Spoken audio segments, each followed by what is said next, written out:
খাগড়াছড়ি সদরে এক মারমা কিশোরী ধর্ষণের অভিযোগকে কেন্দ্র করে পাহাড়ের বিচ্ছিন্নতাবাদী গোষ্ঠীর অপতৎপরতা ও গত কয়েকদিনে তাদের চলমান সহিংস নাশকতায় জাতীয় নাগরিক পার্টি এনসিপি কেন নীরব এবং এনসিপি নেতা হান্নান মাসুদের প্রতিবাদী উচ্চারণ মেনে নিতে পারেনি অলিক মৃ নামে এনসিপির উত্তরাঞ্চলের দায়িত্বে থাকা একজন কেন্দ্রীয় যুগ্ম মুখ্য সংগঠক।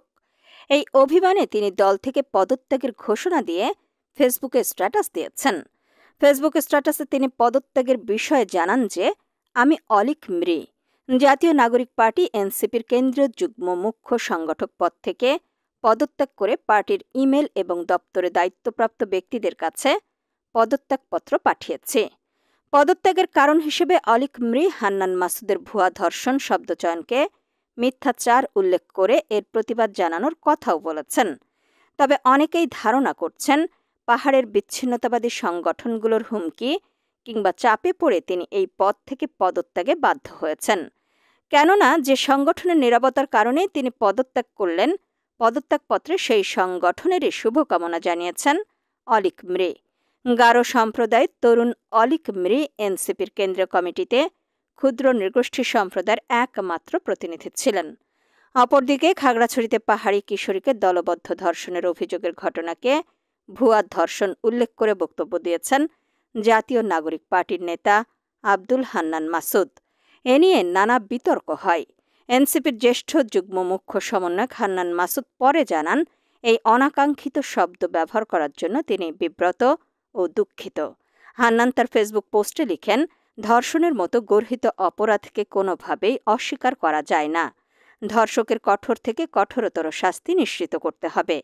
এনসিপির কেন্দ্রীয় যুগ্ম মুখ্য সংগঠক পদ থেকে অলিক মৃর পদত্যাগের ঘোষণার কিছুক্ষণ পর হান্নান মাসুদ তার ফেসবুক পোস্টে লিখেন, আবারও বলছি, একটি ধর্ষণের ঘটনাকে সামনে এনে পাহাড়ে অশান্তি সৃষ্টি করা হচ্ছে। দেশের সার্বভৌমত্বকে যারা হুমকির মুখে ফেলবে তাদের বিরুদ্ধে আমি জীবন দিয়ে লড়ে যাব। এদেশের একটি ধূলিকণা নিয়েও কাউকে ষড়যন্ত্র করতে দেওয়া হবে না। তবে কিছুক্ষণ পর ওই পোস্ট মুছে দেন হান্নান মাসুদ।